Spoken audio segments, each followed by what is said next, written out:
School কলেজের notice বোর্ডে লম্বা ছুটির ঘোষণা, ব্যাস ওটুকুই ছিল মুক্তির সনদ।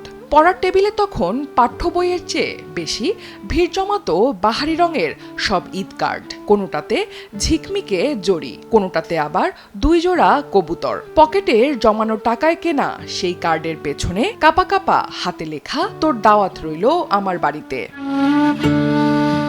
পবিত্র রমজানের শেষ দিন, ইফতারি শেষ হতেই সবার কান পড়ে থাকতো ড্রয়িং রুমের সেই বিশাল আকৃতির টেলিভিশনটার ওপর। বিটিভির পর্দায় যেই না বেজে উঠত ওমন রমজানের ওই রোজার শেষে এলো খুশির ঈদ, অমনি ছোট বড় সবার মনে বয়ে যেত আনন্দের এক সুনামি।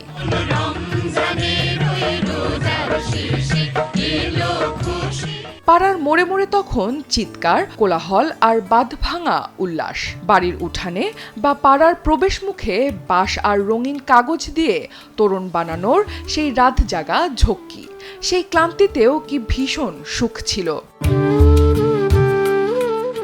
ঈদের সকাল মানেই ছিল অন্যরকম এক স্নিগ্ধতা। আব্বার সাথে ঈদগাহে যাওয়ার আগে পাঞ্জাবির পকেটে ভাঁজ করা রুমাল আর আতরের সেই ঘ্রাণ, যা আজও আমাদের অনেকের নাকে লেগে আছে।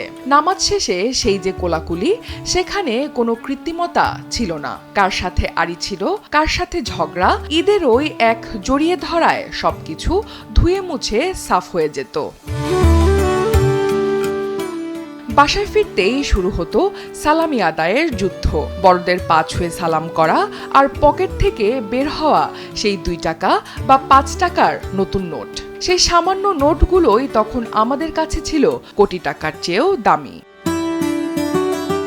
দুপুরের রোদে বন্ধুদের সাথে আড্ডা আর বিটিভির আনন্দ মেলার জন্য সেই অন্তহীন প্রতীক্ষা। হানিফ সংকেতের সেই চেনা কণ্ঠ না শুনলে যেন ঈদটাই অসম্পূর্ণ থেকে যেত।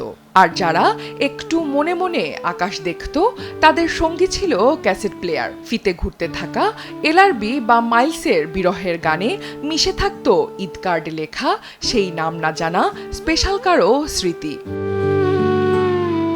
বিকেলে রিকশার হুড ফেলে শহরে ঘোরা কিংবা পার্কে গিয়ে কাঠি আইসক্রিম। তখন কোনো সেলফি ছিল না, ছিল না কোনো চেক ইন দেয়ার তারা।